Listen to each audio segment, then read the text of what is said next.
My guest is Aileen Cho, Transportation Senior Editor at the Engineering News Record, ENR. Welcome, Aileen. Thanks, Sam, for having me. I'm honored. Aileen, not just me, everybody is curious. How did Aileen Cho start in this career, the transportation reporting business with ENR? Well, it was serendipity and sort of like an arranged marriage that worked out. So I started off as a newspaper reporter. Ever since high school and college, I've been in newspapers.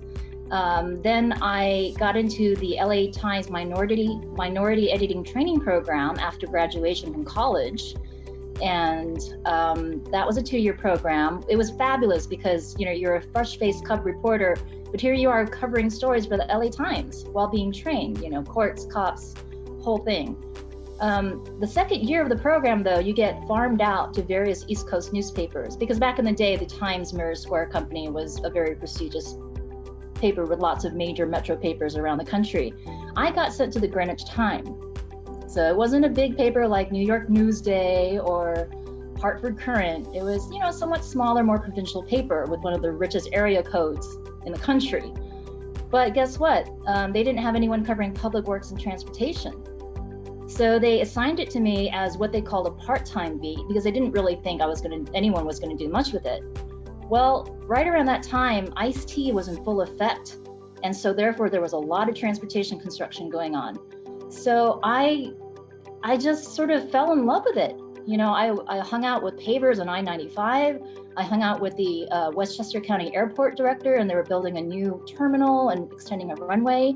I hung out with the head of Metro North Railroad and rode with him on a test track. And it was fun. It was just interesting and fun. And I just really loved it. So after a couple of years, though, I didn't really like the rest of my job that much. Desperate Housewives of Greenwich. But I started looking at the New York Times classified ads, and lo and behold, I'll never forget this headline. It said, "Transportation Editor Wanted."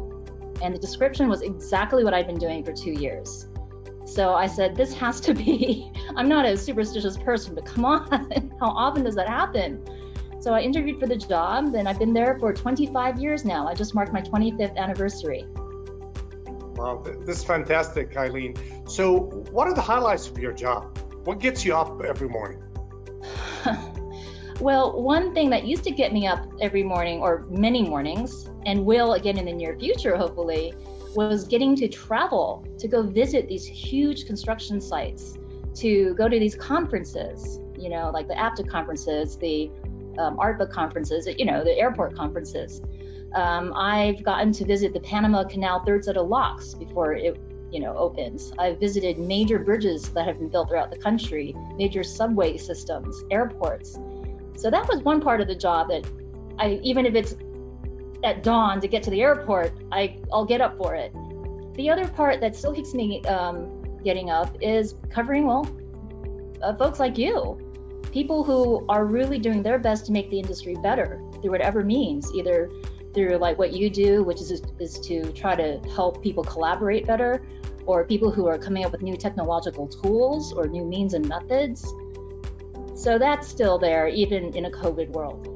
As the ENR Transportation Ambassador, how do you pick the projects you cover or the people that you interview and you want to cover? What is the criteria, Aileen? Well, for one thing, a project has to be something that any reader of ENR can read about and A, find it interesting, and B, maybe find it of value.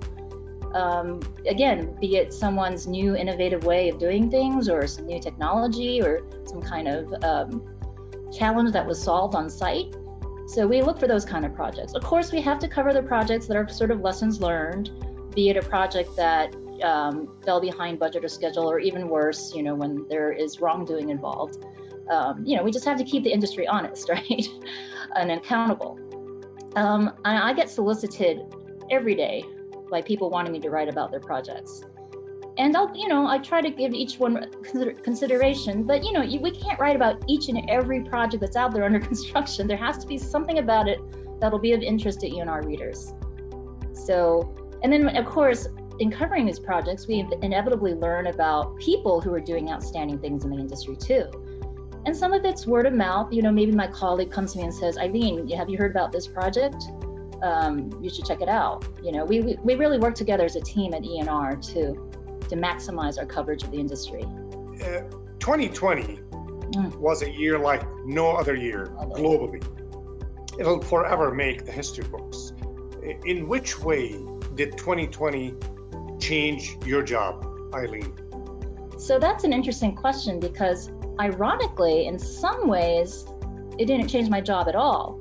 In 2016, I left ENR headquarters in New York City after much personal thought and consideration to move back to my native LA for personal reasons, my aging parents. I was just not feeling it in New York anymore. So I was already working from home for about 4 years before this whole thing started. Now, that said, it did affect me in terms of curtailing my business travel, which is one of the favorite parts of my job. So like with anyone else, I had to learn to do the Zoom.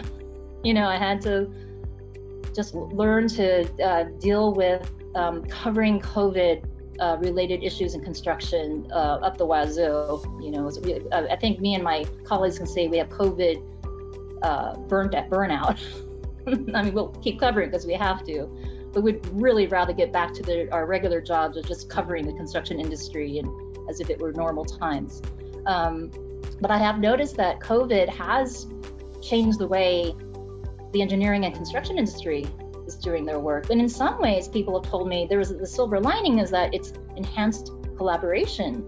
Because now when you're working remotely, you have to know what each other is doing, and you have to use technology to enhance that remote collaboration. So in a weird sense, it may have helped the industry progress a little bit. This is interesting that you pointed that out in terms of the silver lining to COVID, and in some way it forced professionals to collaborate and utilizing technology. But with all the years and all the coverage that you've had or with our industry, Aileen, where do you think the industry is heading for engineers and construction professionals, especially for the younger generation? Yes. Well, it definitely has to, and I think slowly is, embracing technology. I just did a podcast yesterday with someone who talked extensively about using digital solutions, artificial learning, artificial intelligence, machine learning, and how these can really be used to improve the results of construction projects. And I think especially younger generations are going to be quite used to that. And in fact, they'll expect that if they come into the industry. So definitely embracing technology, really trying to reduce the razor thin margins of construction with that technology. The kind of work you're doing to really emphasize increasingly more collaboration, trying to not just resolve disputes, but eliminate them. I'm starting to see a little bit more of that attitude permeating the industry, thanks to people like you. And just also that social and ecological consideration. Obviously, climate change has to be a consideration in every project. The current administration has said as much. Social equity, I just did a cover story for ENR on social equity and infrastructure, writing, some of the historic wrongs of the past, where communities that were not rich and white were often raised through by highway projects, for instance. So I think moving forward, there's going to always be that extra awareness of not repeating those kind of mistakes. Now, with all the changes that are happening, how's ENR evolving with the change of times, Aileen? Just like any other magazine, we've gone digital. I came to ENR, a weekly magazine, going, yay, I got away from the daily grind of daily newspapers. Well, we're kind of back in that daily grind because now we're a website who has to keep up with content every day, while still trying to focus on doing the in-depth analysis pieces of important issues that ENR has always been known for. But now we have a little extra work as well. We have to be more multimedia. That's why we've started a podcast that I've been co-hosting for 2 months now. And, we do slideshows, we do webinars. Yeah, we're just trying to extend our reach as much as possible because it's been made possible by the digital revolution. Aileen, as a female in an all-male dominated industry that you're covering, what advice would you give to females who want to follow your footsteps? How can we have more Aileen Chos in our industry? I don't know about more Aileen Chos, but actually I've talked to many women leaders in the industry who I've either had as interviewees or podcast guests, or who I know personally who have taken me under their wing and just made sure that I was introduced to all the right people, that I was made to feel a part of the community. So yeah, I would say mentoring, find a mentor if you're a younger woman in the industry. And it could be a man, it doesn't matter. It's just someone who, has the ability and the attitude to really bring you up, to teach you, to mentor you. There are many groups for women and minorities available in the industry. Women's Transportation Seminar, Professional Women in Construction. I mean, you name it. If there's a niche, there's a group for it. And there's no better way than to network. I would say even our own groundbreaking Women in Construction conference that ENR hosts every year is a great place to meet people and network.